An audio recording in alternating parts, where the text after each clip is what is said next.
Hello and assalamu alaikum everyone. How are you doing?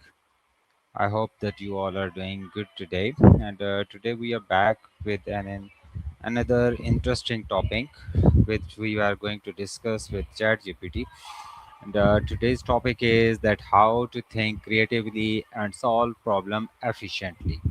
We are going to discuss this topic with ChatGPT and let's see what we will get as a response from the ChatGPT. So let's get started. Hi ChatGPT, how are you doing today? Hey, I'm doing really well. Thank you for asking. How about you? How's your day going so far?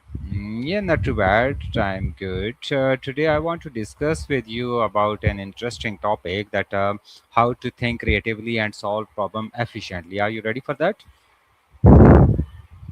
Absolutely. That sounds like a great discussion. I'm ready to dive in. What kind of aspects or challenges are you thinking about, like creative thinking strategies, specific problem types, or maybe practical examples? We will discuss with basic question and then with some actual problems as well. That sounds perfect. We can start with some foundational questions like what does creative thinking really mean, or how does it differ from analytical thinking, and then apply that to real world scenarios. Yeah, Just let's let start with what does the creative thinking really means and how it is different from ordinary thinking.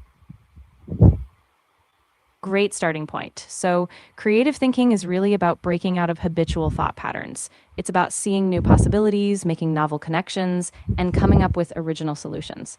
Ordinary thinking, on the other hand, tends to follow familiar patterns using known rules or past experiences. So, creative thinking kind of pushes you beyond that comfort zone. Okay, and what is why the creativity is important for solving the problem in our personal and professional life? Yeah, that's a key point. Creativity is crucial because it lets us break out of repetitive or stuck patterns, both personally and at work. In our personal life, it helps us navigate big changes, find new approaches to goals, or overcome boredom.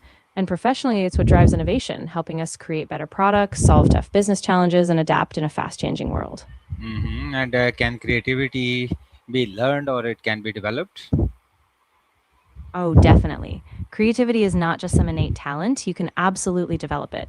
It's like a muscle. The more you practice, the more you expose yourself to new ideas, and the more you challenge yourself, the stronger it gets.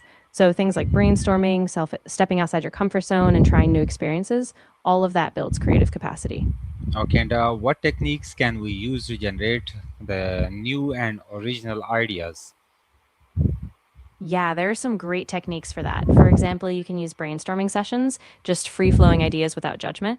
You can also try mind mapping to visually connect concepts, or even use the scamper method substitute, combine, adapt, modify, and so on.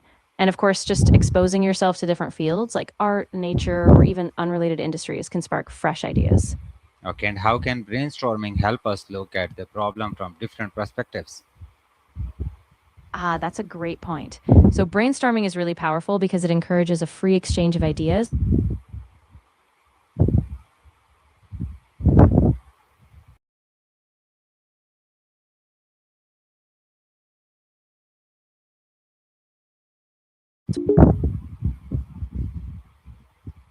I think we got some problem with the connection.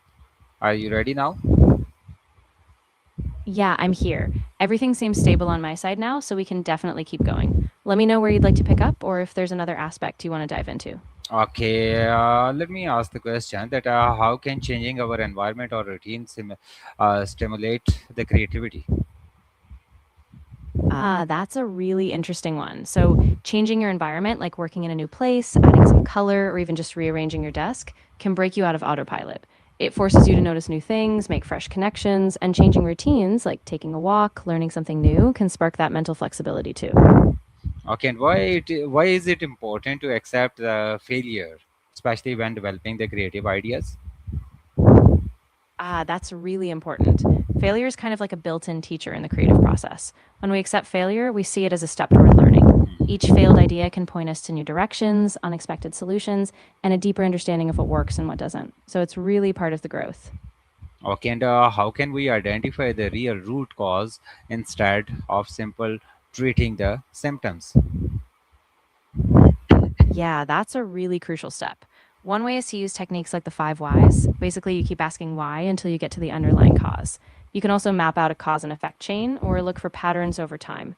And it's really important to gather different perspectives. Sometimes the root cause is hidden in the system or a bigger context. And how can we break our large and complicated problems into smaller or even the manageable parts? Yeah, that's a great strategy. You can start by defining the big problem clearly, then identify its components or stages. From there, you break it down into smaller tasks or subproblems. Set clear milestones or goals for each part, and then tackle them one at a time. That way, you reduce overwhelm and build momentum as you go. Okay, and how can tools like ChatGPT help people become more creative without replacing their own thinking? Ah, that's a really good balance to keep. So, tools like me can act as a kind of creative catalyst. We can suggest new angles, offer prompts, or give you frameworks to explore. But we don't decide for you. We just expand your options. So, you stay in the driver's seat and we help you explore further. And how should we use the AI tool for brainstorming while still maintaining our originality and critical thinking? Yeah, that's a great balance to strike. So you can use AI to generate a wide range of possibilities or to spark inspiration. But once you have those ideas, slow down, reflect, and apply your own judgment. Ask yourself, does this align with my goals, my values, or my unique perspective? That way, you stay in control of your creative direction. Okay, and what daily habits can help a person develop stronger creative thinking? Ooh, daily habits are super powerful. Things like setting aside a bit of time each day for free writing or journaling, taking regular walks to let your mind wander, or even just consuming a mix of creative content like books, art, or podcasts can all build that mental flexibility. And of course, staying curious, just asking lots of questions keeps that creative muscle active. Okay, and now my final question is that if you could give us like five simple rules for thinking creatively and solve problems effectively, what would they be?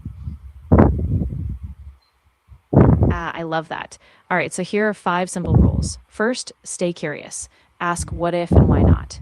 Second, embrace constraints. Limits can actually spark creativity. Third, diversify your inputs. Expose yourself to different fields, ideas, and people.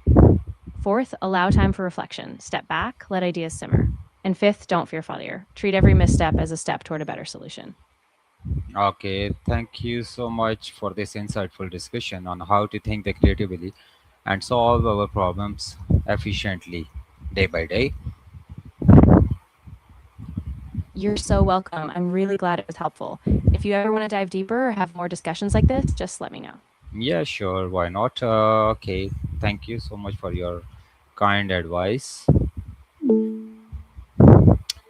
Okay, so thank you everyone for joining this discussion. Hope you have find some useful information in it, and hopefully we will be back soon with another interesting topic. So until that, have a nice day. Thank you.